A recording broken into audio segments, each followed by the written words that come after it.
This is your guide to book publishing. Everything you want to know but didn't know what to ask with your host, Dr. Judith Briles. On the show today, you'll find out where book publishing is going and how to take advantage of it. How to identify and avoid publishing predators. What opportunities are emerging as the book trade evolves in new forms. How to avoid losing money and much, much more.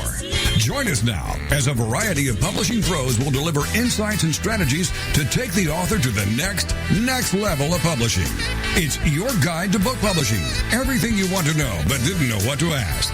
Brought to you by Author You and the Book Shepherd. And now, here's your host, Dr. Judith Briles. Well, top of the day to everyone. If you want to be successful in writing today, some authors just think, oh, I'm only a fiction writer. Others think I'm only a nonfiction writer. Some, I only write for kids. I only do children's. I only fill in the blank. And the reality is there's a lot of cross-purposing going on and crossover is happening. And one of the hottest new fields in publishing today is something called flash fiction, which is an area we're going to dive into a little bit. What is it? How do you do it? How can I morph what I have into something like this? In the recent stats that came out for books that were being sold, the big jumping that's happening from book sales for last year, the fantasy fiction, flash fiction, graphic novels were all huge leaps in what's getting the public's attention. And it's really no surprise when you think about the way people entertain themselves, when they think about the way they look at television, where the channel surfing, hop around from station to station. There's reasons why you want to think as an author, well, how can I take what I do and put it into a shorter, concise, tighter, sometimes more imaginative format? So with us is Mara Purl, who herself has written both in the fiction and nonfiction arena, and she is the author of the multi-award-winning and best-selling books that come from the Milton Haven Publishing, and that I'm going to have her talk about, because I always think of them as the Heart series, but as she talks about how she's developed her own book. She has been a broadcaster, a highly touted serial broadcaster on the BBC with her fiction series, which really morphed into her own fiction line that has sold very well in the United States. So with that, let's just jump into it, because one of the things that she says is good writing has to grab the reader immediately, then draw them into the world the author's created. It may seem that it just takes talent to accomplish this, but that is a myth sometimes. What it really takes is also skill. You can't teach talent, but we can teach skill. So that's what we're going to do today. Mara Purl is going to tell us all about that skill development. Before, she wrote and produced a hit show radio drama for the BBC. Before that, she was a successful journalist. She'll be presenting an interactive flash fiction session at the Author You Extravaganza on May 7th in Denver, Colorado, something you don't want to miss. So with this, let's just jump in. We don't have these hours go very fast, and I want to bring Mara on right away. Hi, Mara. How are you? Wonderful. Hi, Judith. Thanks so much for having me. You know what? Before we jump in, why don't you give the titles of a couple of your books that they can get readily, our listeners, in libraries and any bookstore? What the Heart Knows is book one of the Milford Haven novel series, and book two is Where the Heart Lives. So you were exactly right when you said you think of them as the Heart series. The book I'm writing now is called Why Hearts Keep Secrets. So I'm doing a series of 5 books. It's a pentology, and it's a multi-genre. It's women's fiction, but it also is a mystery series, and it also is a romantic series. Yeah. And I like them. For all I've read them. I like them. And Mara does a really nice tease when she's coming out with a new book, because she will create a prequel that is often, Mara, you give those as a freebie giveaway in your ebook line to introduce the book. Is that not correct, or am I wrong? I do. Yes, and the publishers have told me that I was one of the first to do that. Yeah, I write a standalone short story that is a prequel to the upcoming novel. So it gives people a chance to test something to see if they're enjoying that world the actual storyline concludes. Because, frankly, my novels can be a little bit maddening. It is serial fiction. So some storylines conclude and some do not at the end of each novel. Oh, I know, because I remember after I read the first one, I called you and I said, okay, so Miranda get her guy. I mean, what happens?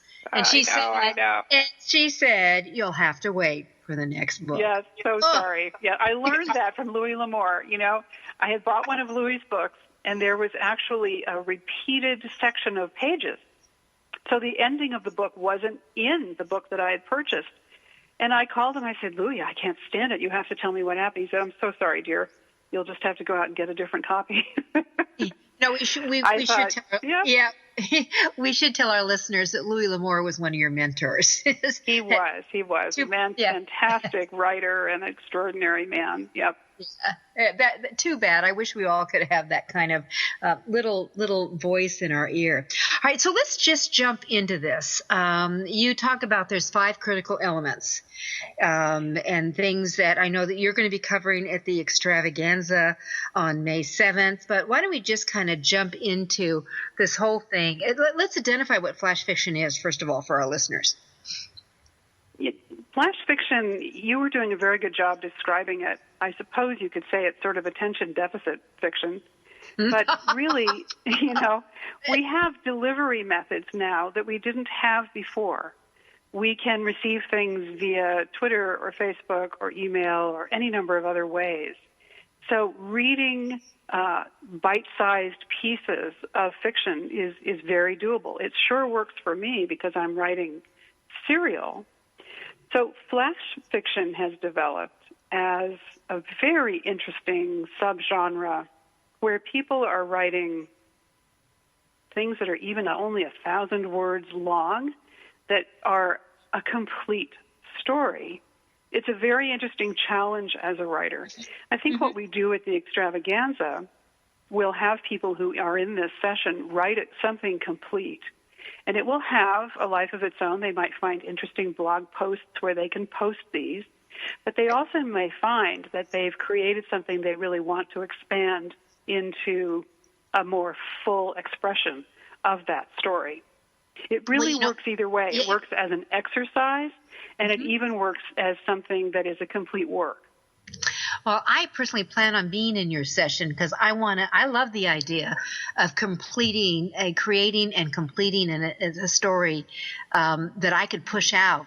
Maybe I need to edit. I certainly edit in that, but in 45 minutes. I think that's very cool. And I think that kind of exercise is actually critical for all of us to understand how to do. It's something we work with when we're journalists. You have, when you have a deadline is serious. If you don't have that story in, and the paper has to go to bed, that story doesn't get printed. Exactly. So I learned it from that. It's a little bit shocking at first. It's like, well, can I have 5 more minutes? Nope, you can't. It's a very good exercise. Right, and I learned as a columnist myself, where I was for the business journals, 10 years a columnist, I learned the beauty of a one-sentence paragraph and the beauty of a one-word sentence. And I just didn't know I was flashing at that time. You were, Judith. You were flashing. All right, so So we've got it. We're creating an element just for your own exercise. I'm telling everyone, even if you think I'll never write fiction, as a nonfiction writer, learn how to write fast. And I have another writer friend who calls it writing from the heart, when you just let it go and just dump it out quickly. Don't worry about spelling. Don't worry about it. Just get it out with a beginning, a middle, and an end. It is amazing how powerful that can be. So with that said, let's talk about some of these elements. Now, let's just get into the very beginning where you talk about the whole premise. So, yeah. Mara, let's deep dive into that. How would you define premise? Premise is one of my very favorite words, and it's an interesting concept. I learned this from a fantastic book, which is called Writing for the Theater by Lajos Egri. So we often think in terms of theme. And if I asked you to think of a theme that interests you, it might be jealousy, it might be going to war, it might be finding your true love. Well, those are themes. Premise is more specific. It has to be something actionable. Here's an example. Most people, if you ask them, what is the premise of Romeo and Juliet, they will talk to you about theme. They'll say, well, true love doesn't work out very well, or family approval is important for long-term happiness, something like that. But the premise actually is that true love changes the world. Now, why is that the premise of Romeo and Juliet? It's because at the very beginning, you have two families feuding, and nothing stops the feuding. Not banishment, and banishment was terribly serious. It meant probably starvation and death if you were banished from the city. So they try everything, and people won't stop feuding, fighting in the streets, killing each other. But when these two young people meet and secretly marry and experience the tragedy that they do, this wakes up the families, the parents. They come together at the very end and say, this has to stop. Ah, the action comes into play. The action. It has to be something actionable. So you take a theme that really interests you, and then you take it further. And you say, what is my statement about this? What do I believe about this? All right. So that I think that's something to hold on to. We're going to go into our very first break here. But so a lot of people think a premise really is a theme. They think they're one and the same. So that's the break apart. And so for listeners to understand, it has to have an action, which is going to be a consequence. It could be good, bad, ugly, who knows what it is. Yeah, but lots going to happen. All right. So with me is Mara Purl. She's a best-selling author, an award-winning author of the Heart series, as I call them. What the Heart Knows is wonderful. Highly recommended. This is Judith Briles. You're listening to Author You, your guide to book publishing. We'll be right back.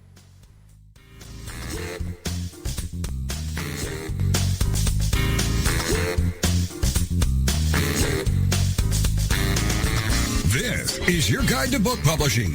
Everything you want to know but didn't know what to ask. With your host, Dr. Judith Briles.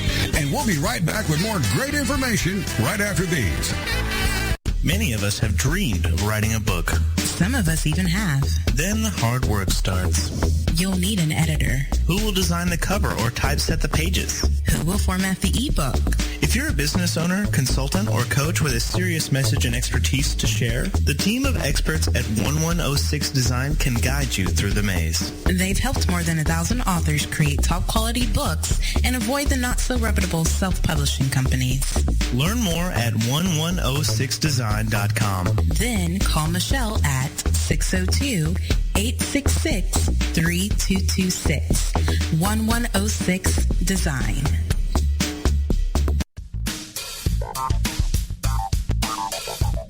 Is there a book in you or another? Author You will show you how to create, develop, and publish your book without being hoodwinked.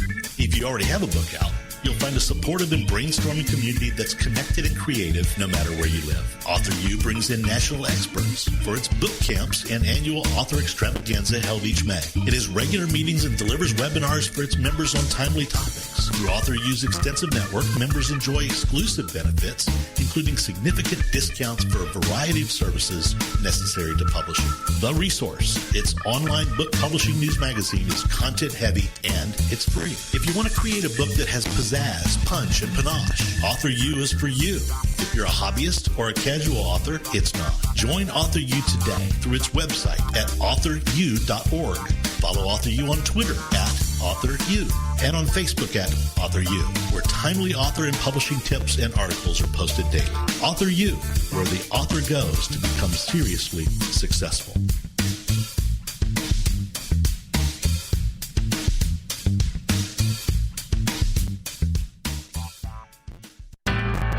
This is the TogiNet Radio Network, broadcasting quality programming to the world. First impressions are everything in the world of book publishing. Whether your book is an ebook, a print version, or both, your book cover needs to pop, sizzle, and sparkle to immediately capture the attention of your audience. And your book's interior needs to be just as dynamic and reflect the professionalism your readers demand.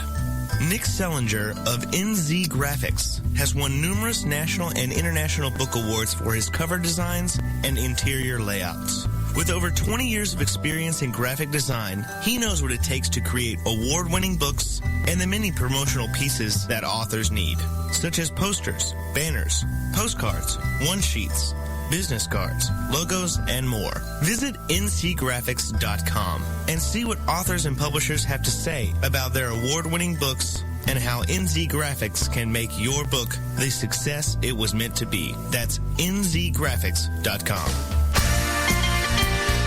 Welcome back to your guide to book publishing.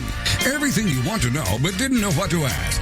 If you want to write and publish a book, if you want to be successful as an author, your guide to book publishing, everything you want to know but didn't know what to ask, is for you. Stay tuned and you'll hear about statistics, scenarios, and strategies on what to do now to get you published. So let's get back to the show. And here again is your host, Dr. Judith Briles. So fiction and nonfiction has beginning, middles, and ends. And my guest is Mara Purl. We're talking about one of the unique newcomers to the scene, and it's called flash fiction. Many of you have probably viewed YouTubes that have been passed around of all of a sudden a crowd it comes to action and comes to life, and all of a sudden little pieces, little components get added in until you have a full-blown orchestra making this glorious music or a dance and sing. Well, fiction and writing is much the same, and flash fiction comes about very, very quickly, as Mara Purl said, that it really is for the attention deficit of a lot of our population, and it's really a beginning, middle, end in bite sizes, so you can really handle it extraordinarily quickly. So, Mara, we're talking about premise. And there's only one thing I wanted to add about premise, which is it's so important. It's the core. You know, if the earth were hollow, it actually wouldn't hold together. It wouldn't have gravity. It just wouldn't work. So in our storytelling, we have to figure out that solid core. What part of it is solid? What part of it is molten? And I have found through the years that if you're having a problem with an element of your story, the first place to look to solve your problem is to look back to the premise. If your story remains connected to the premise, this will start to clear everything up. Or you may not have really stated the premise very, very clearly to yourself. So you solve that, work on that, and you'll be amazed at how the whole story begins to sort of piece itself together very well. So give me an example. When you were working on, or anyway, you're working on a brand new, your third one in the series, Why the Heart Keeps Secrets. Mm-hmm. So what would be your premise? Can you do that in a line for us? And I'm almost thinking mapping is, I do book mapping, and so I'm kind of thinking my head is working this way right now. Oh, that's exactly right. It is book mapping. Okay. Well, I think as I began to zero in on what that book was about, there are secrets that we keep through our lives. Where do they come from? I think a lot of them happen in childhood. So I started looking back into the childhoods of each character to see what had molded and shaped them. Mm-hmm. So it was very interesting. And in earlier drafts, that was good. It was, intriguing to me and some of my early readers to say, ooh, now that kind of makes sense. I see. This is what happened to that character. Then I took it even deeper, though, and realized that one of the things that happens is we have things that we conceal. Sometimes we conceal from others. Sometimes we conceal from ourselves. But when I began to ask the why question, why do hearts keep secrets? Is it, in one case, it might be embarrassment. In one case, it might be fear. Whatever it may be, you work that out individually for each character.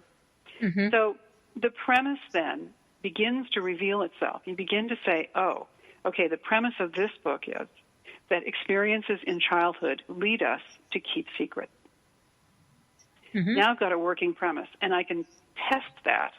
I can take that as a litmus paper and stick it into each storyline and say, have I actually done that? Have I revealed to the reader that here's a character who experienced something that led them to feel that they had to keep this as a secret, and answer those questions? It is such a marvelous tool. These are things that are going to be invisible to your reader. I mean, we don't walk around with our bones being visible, and yet if we didn't have our bone structure, none of the rest would work. So this is the writer working on the real bones of the story, the bone marrow almost of the story. Well, I love that analogy. And I think that when you, as someone who also loves movies, that when you see some of these very intricate plots and movies, that they really all have secrets. And where those secrets, and you see these secrets start to unravel and pull together. And I know that when I watch, whether it's Agatha Christie, or some of the other ones I see on the public television series. They do a lot of those kind of things, and especially some of the British. I think the British are great at this. They are great at this. Oh yes, and also, I mean, the Girl with the Dragon Tattoo. Perfect. Swedish storytelling, right? Fantastic example. And things look one way until you start to reveal some of those secrets, and then you say, things look different. You say, oh, I thought she was so weird, but now that I understand what happened to her earlier in her life, I understand why she behaves the way she does, and that is so intriguing. It is. So it goes back to the premise is, I love the idea. It's the backbone of what you have. And if your book doesn't have a solid premise with those actionable items, your story is not going to stand up. It's not. And that's I don't care if your novel's 1,000 pages or if you're writing 1,000 words in flash fiction, this is still true. Mm-hmm. Okay. All right. So in the next step, then we would transition into, let's say we've got our premise. We think we have our premise together, and it's tight there. All right. Where would we go next? I would say you could go to narrative voice. All right. Let's define. As writers, we have to arrive at, and this kind of has a couple of different meanings. One meaning is just the technical aspect of, are you going to tell your story in first person, third person, maybe even in second person, which would be quite unusual. So first person, this is you talking as I. I went to the store, I saw what I was looking for, but when I came out, there was somebody lurking in the parking lot, and I didn't feel safe, so I went back inside and I made a phone call. Now, it's dramatic and it's intimate because you're right there. You got your reader by the hand. You're leading them step by step through what you, the protagonist, are experiencing.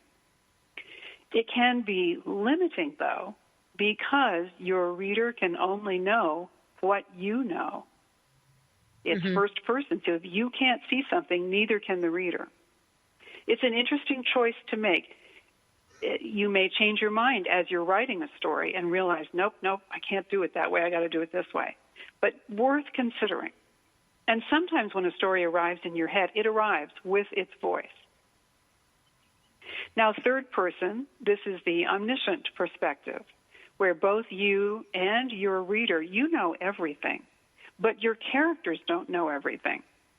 Now, this can set up wonderful tension, too, where you've got your reader saying to the character, no, don't go that way.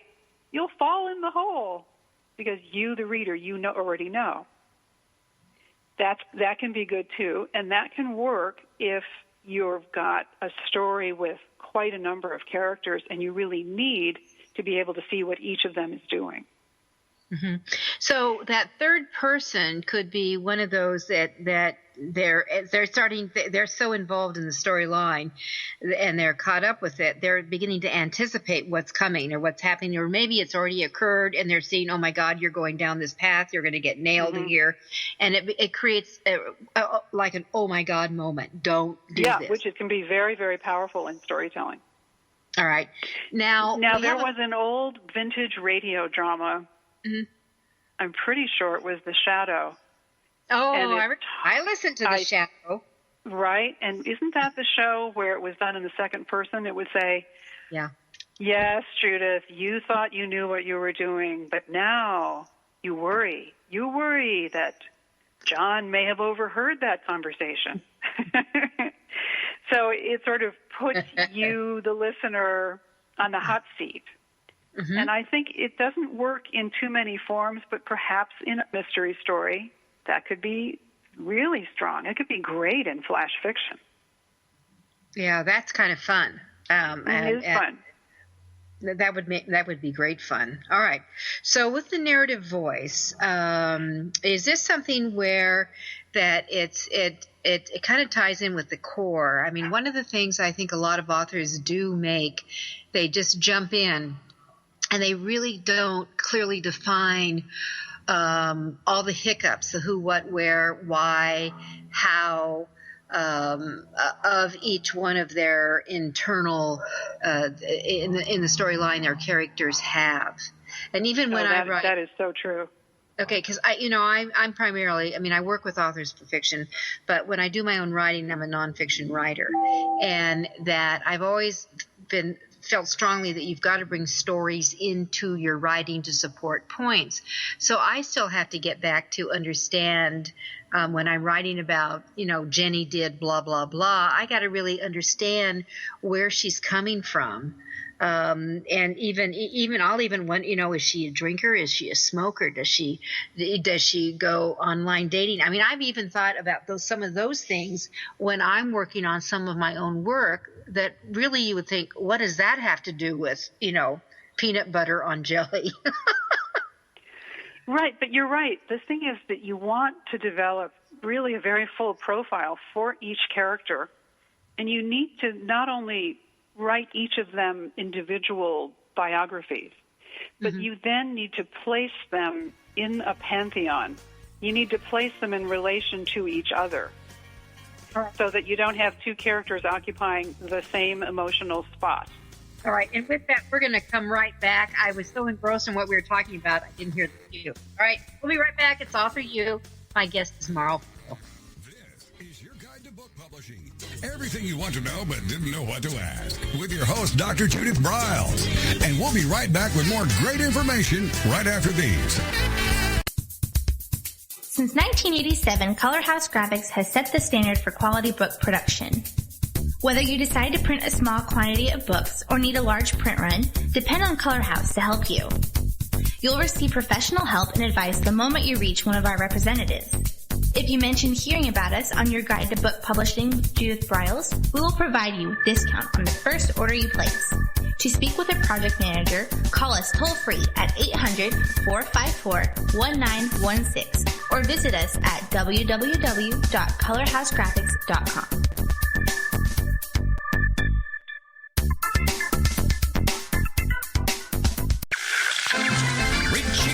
The heartland of the United States with quality programming. This is TogiNet Radio.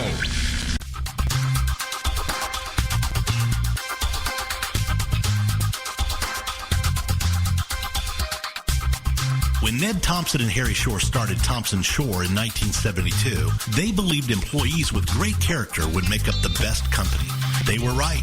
They hired people who were not only experts in bookmaking, but who were obsessed with quality and delivering exceptional customer service. Almost 40 years later, Thompson Shore remains a 100% employee-owned company. Ned and Harry knew that successful customer projects are a direct result of empowered employees. We specialize in all books for large and small publishers, creating beautiful and well-made books. We're dedicated to pleasing our customers by making the experience a good one from start to finish. The personal touch we have with our customers allows us to be innovative in solving their most difficult challenges.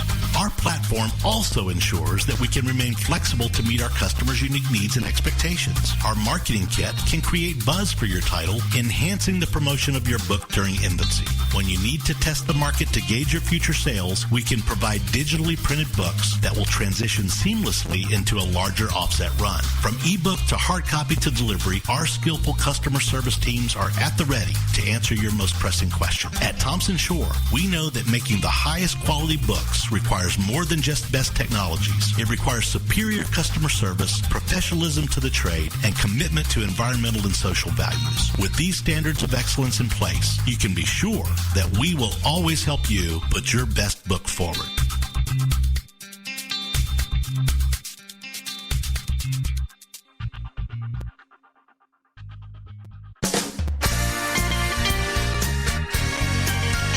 Welcome back to your guide to book publishing. Everything you want to know but didn't know what to ask. Coming up, you'll hear more about statistics, scenarios, and strategies on what to do now to get you published. So let's get back to the show. And here again is your host, Dr. Judith Briles. If you want to be a seriously successful author, however you define success, it could be book sales, it could be money pouring in the bank, it could be the media calling you, it could be gigs from all over the world saying you are the number one expert we need to bring in. Whatever it is in the definition of success, if you want to be seriously successful, you really want to come to Denver, Colorado, May 7th through 9th. It's the annual Author U Extravaganza, where we bring in the best of the best, whether it's marketing pros, whether it's speaking pros, whether it's creating amazing storylines, the top tradespeople in printing and design and covers and other publishing services, all will be in Denver, Colorado, May 7th through 9th.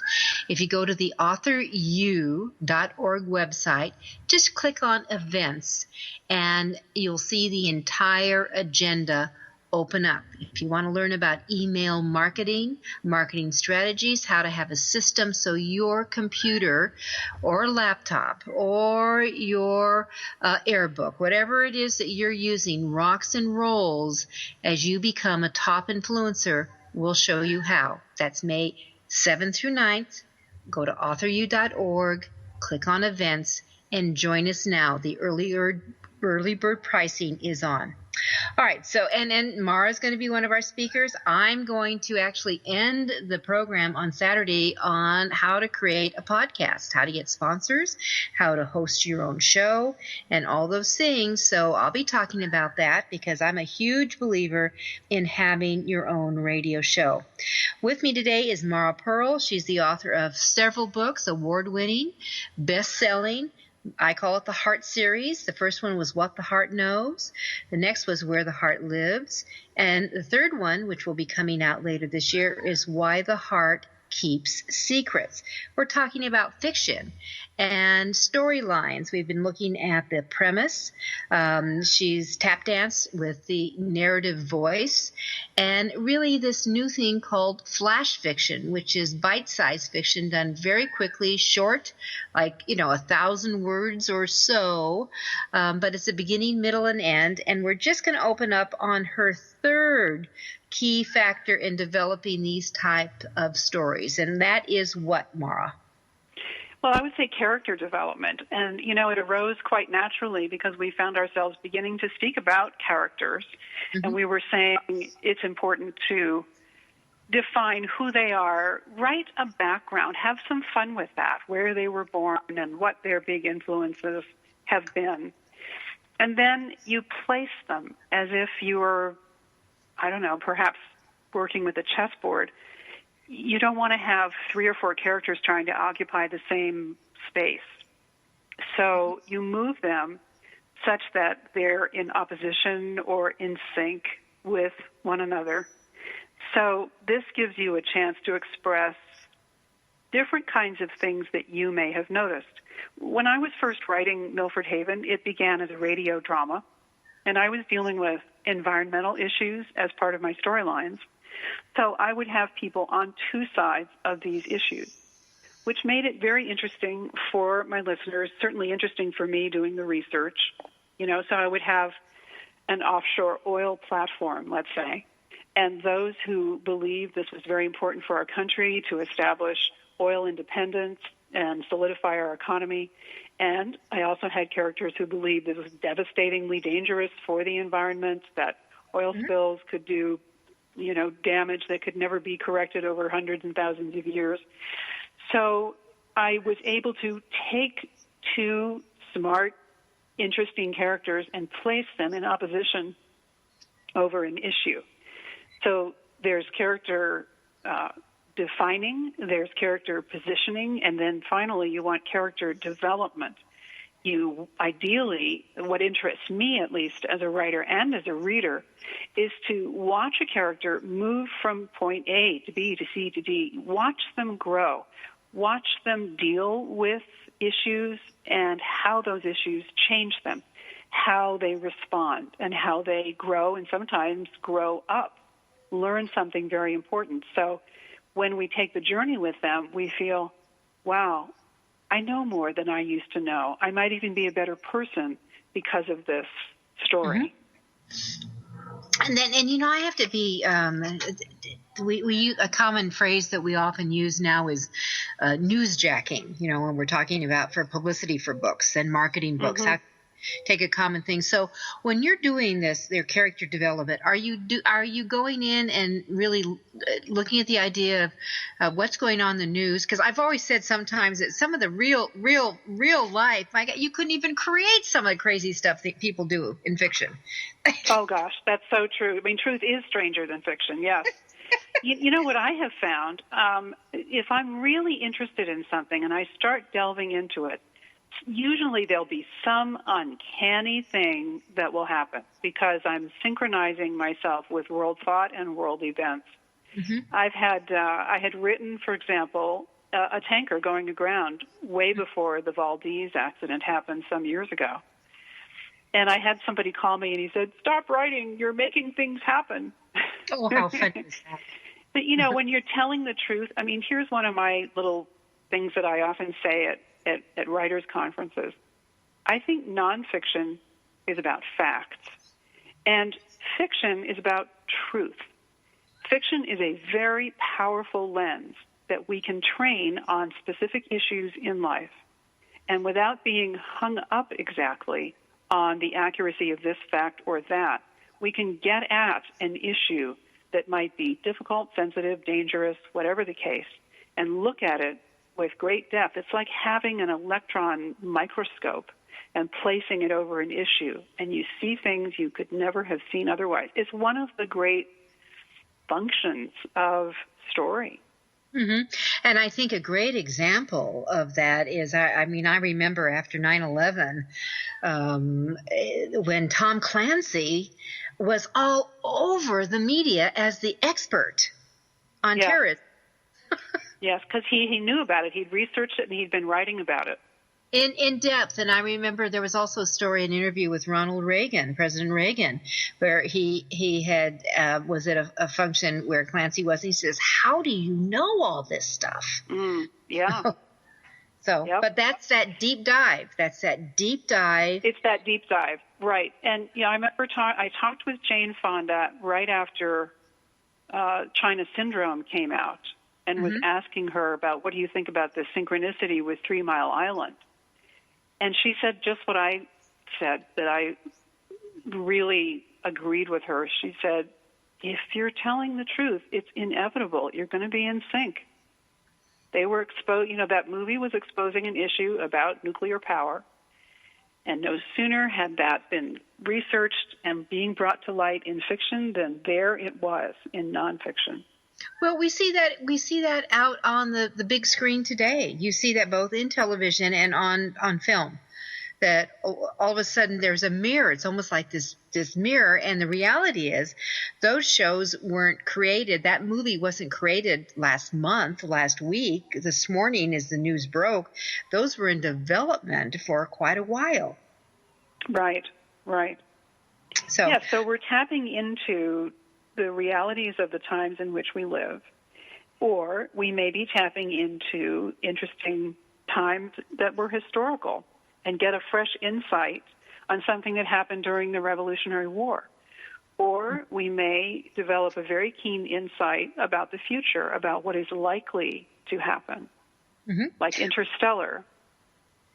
Exactly. That's fascinating. I mean, I thought, I think I need to see this again. I missed some of it. Oh yeah.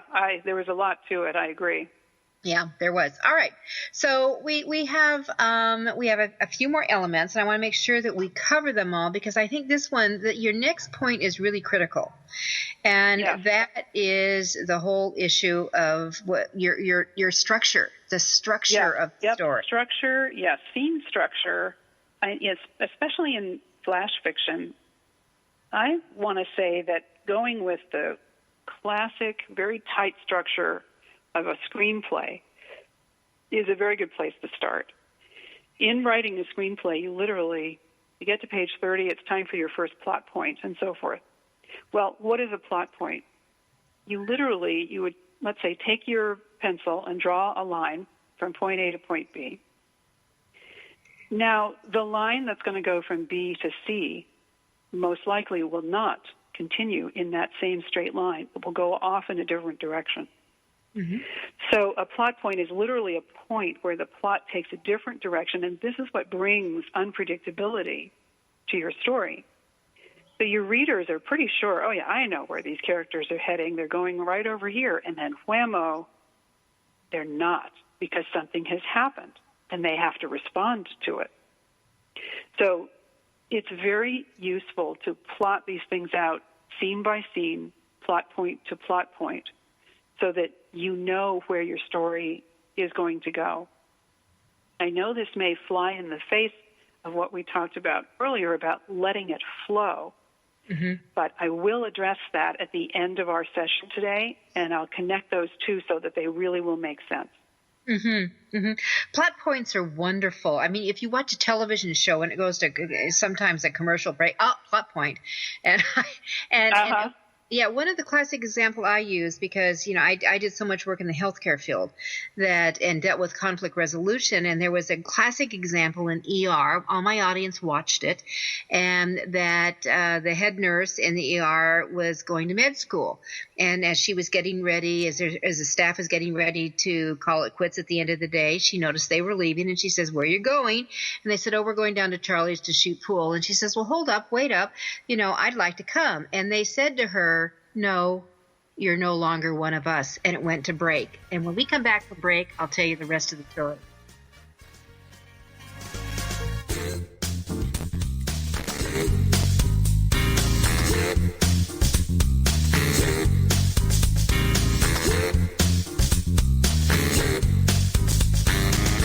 This is your guide to book publishing. Everything you want to know but didn't know what to ask. With your host, Dr. Judith Briles. And we'll be right back with more great information right after these.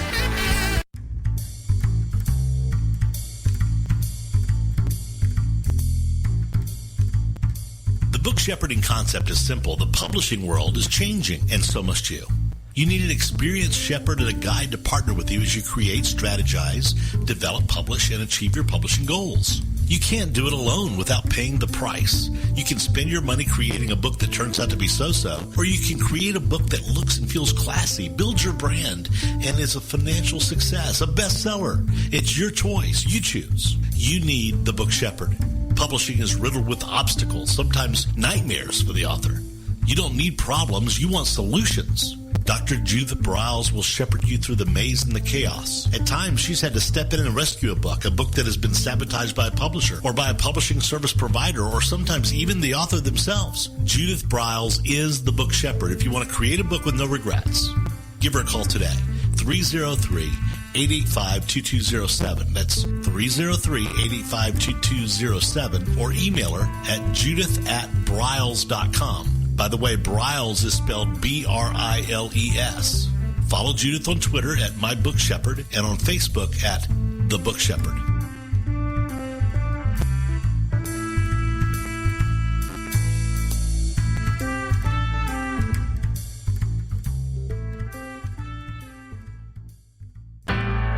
This is the TogiNet Radio Network, broadcasting quality programming to the world.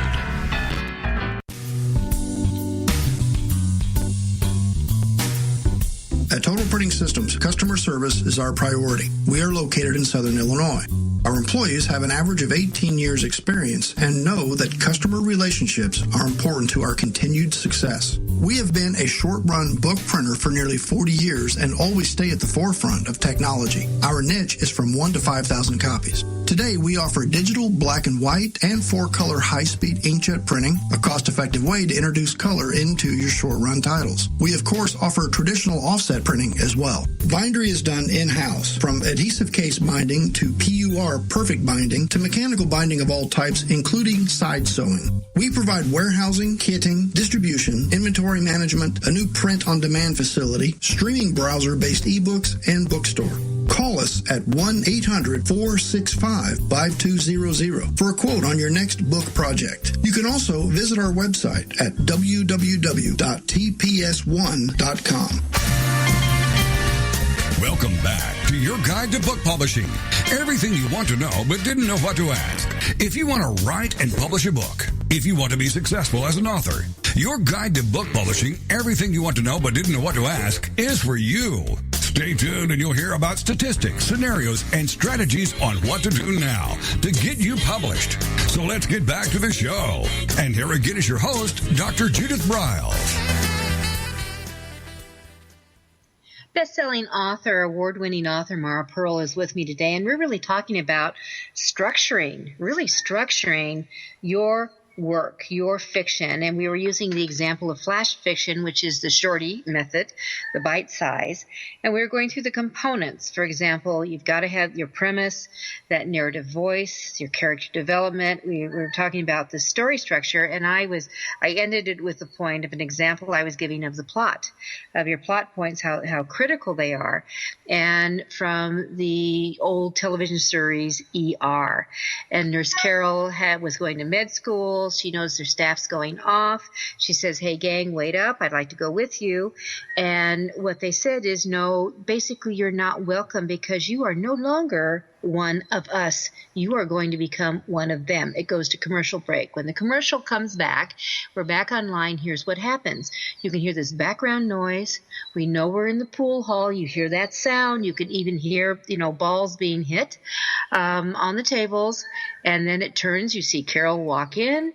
She takes off her sweater. She drops it on a bar stool. She picks up a pool cue, and she says to the nurses all watching her as she came in, she says, "I really don't want to be a doctor." No one saw that coming. And that's exactly what Ms. was saying. No one expected her to say, "I'm giving up my dream, what I've been working for all the years, because it's more important for me to be one of you instead of going for my own aspirations." Well, that's a real plot point where the story goes off in a completely different direction. And those are very, very dramatic, very useful in storytelling. Yeah, exactly. All right. So we've got, in our last about 10 minutes here. So dialogue, I know, is critical. Yes, it is. And so, one thing dialogue has to do, you've got to embed lots of information in your dialogue and be very clever about it so that your reader doesn't feel that you're hitting them over the head with plot. My editor and I call this the "as you know, Bob" syndrome. You never want to have a character sit there and suddenly run out a whole bunch of plot line because it's terribly boring. So you've got to be clever about embedding your information. And you want to have your dialogue have two layers. You want the overt and you want the implied. And it's really called text and subtext. And this is very, very interesting. So how do we find subtext in the way people speak? Well, I'll give you 3 examples. It can come from long-time patterns between two people who know each other very well. They could be spouses, they could be business partners, they could be partners in crime, they could be cops together. Over time, they will have developed kind of a verbal shorthand, and either these words are endearing, such that if it's spouses and somebody says marshmallow, and immediately the other spouse smiles because they have a shared memory, or whatever the other person says is so maddening because you've heard it so many times and it's terribly irritating. Either way, this kind of behavior that's embedded in dialogue brings the characters very much alive. You believe them. You believe that they've spent a lot of time together, that they have shared experiences. And so here's another example. Subtext can come from secrets. So we're back to secrets again. So one character might know something that he or she cannot come right out and say overtly, but they can drop hints. So if they're spouses, for example, and the woman is trying to get the guy to realize that what he needs to do is go out and buy her flowers, but she doesn't want to say it because that'll spoil it. So she might say, "Oh, what a lovely aroma. I think it might be coming from that flower shop." You know, something that's an implied suggestion, but not hitting them over the head with it. And another example where subtext can come from is misunderstanding. So two people who think they're really speaking the same language, but they're not. So I told someone recently that I was going to send her CDs.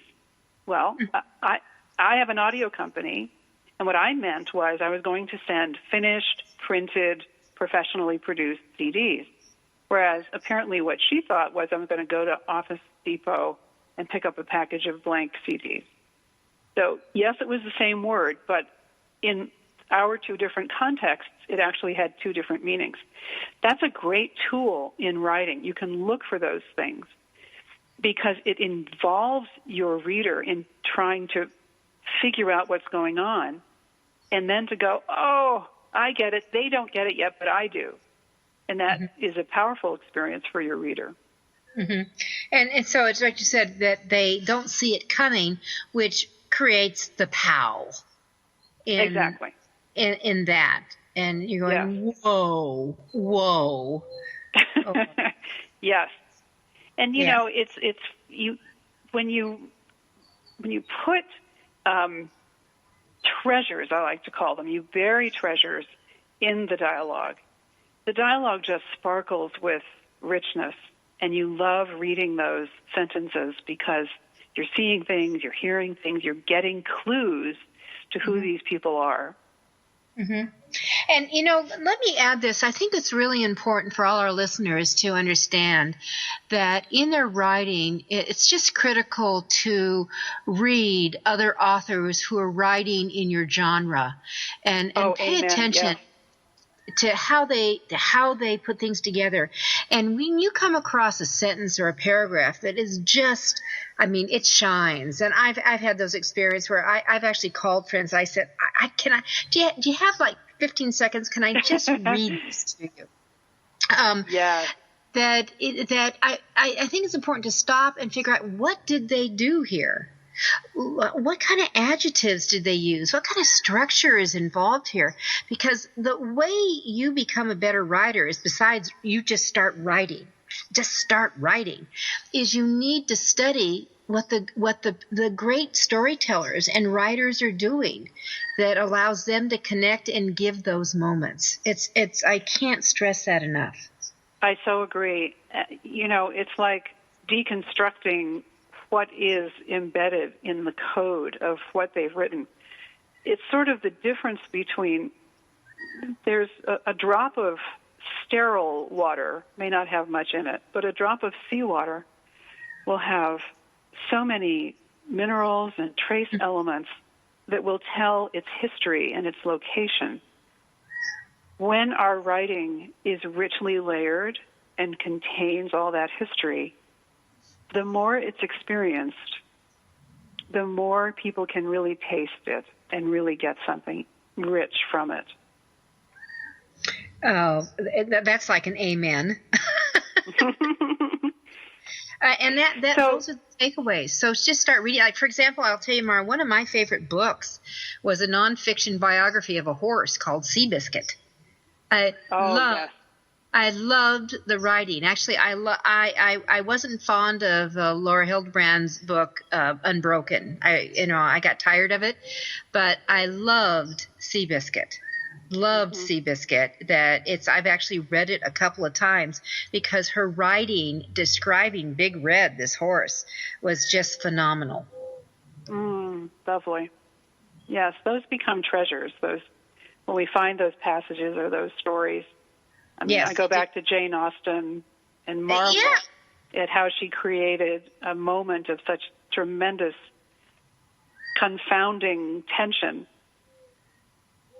from apparently flowery language that we don't even use anymore. And yet there's some distillation there that she communicates across time. Yeah, no question. All right, we have about 2 minutes left, so I know you have one final point. Okay, one final point really has to do with the arc of story, and this is sort of the overall shape of the whole thing. We've talked about these elements that we need to create, but we've also said an apparently contradictory thing, which is that you want to just write and let it flow. So here's an image for our listeners to take home. When you have a river, you have the water itself, and you also have the river bed. So all these structural elements that we were talking about are like structuring, creating, molding, and shaping your riverbed. Once you've done that, now you're ready to really let the water flow. And then you don't stop yourself, correct yourself, decide that you've just written something silly. You stay out of your own way and let that water flow, and it will go really where it should, into this structure that you've prepared for it. And when you do that, you end up with a piece that, number one, rarely will you ever regret it. Rarely will you ever regret it. Whether you publish it right now, maybe not, but it all of a sudden grows into something even greater and bigger you couldn't even imagine, which I've seen happen, Mara, many times. The evolution. Same here. Yes. We do that. All right, so Mara Purl will be speaking at the Author You Extravaganza. Wouldn't you love to have her as a mentor in your ear and guiding you along and creating an amazing piece of work within 45 minutes? It can happen. So go to author.org, sign up, and put it together. Mara, thank you so much for being with me this past hour. I learned a lot. I had fun, and I know our listeners have put that all together. Oh, it's so my pleasure. I really appreciate it, Judith. There's nothing I enjoy talking about more than the story, and I always love talking with you. Exactly. So thank you. All right. Thanks for being with us. All right. So everyone, go to authoru.org, click under the events, look at the long list. We have a special guest coming by the name of Jimmy Wayne, who has had over 100 million record spins. And he will be doing entertainment on Friday night. And Evening with Jimmy Wayne, he will be singing and talking about his New York Times bestselling book, A Beautiful Walk. This is Judith Briles. You're listening to Author You, your guide to publishing. We'll be back with you next week on amazing book marketing strategies. Everything you want to know but didn't know what to ask. With your host, Dr. Judith Briles. Each week,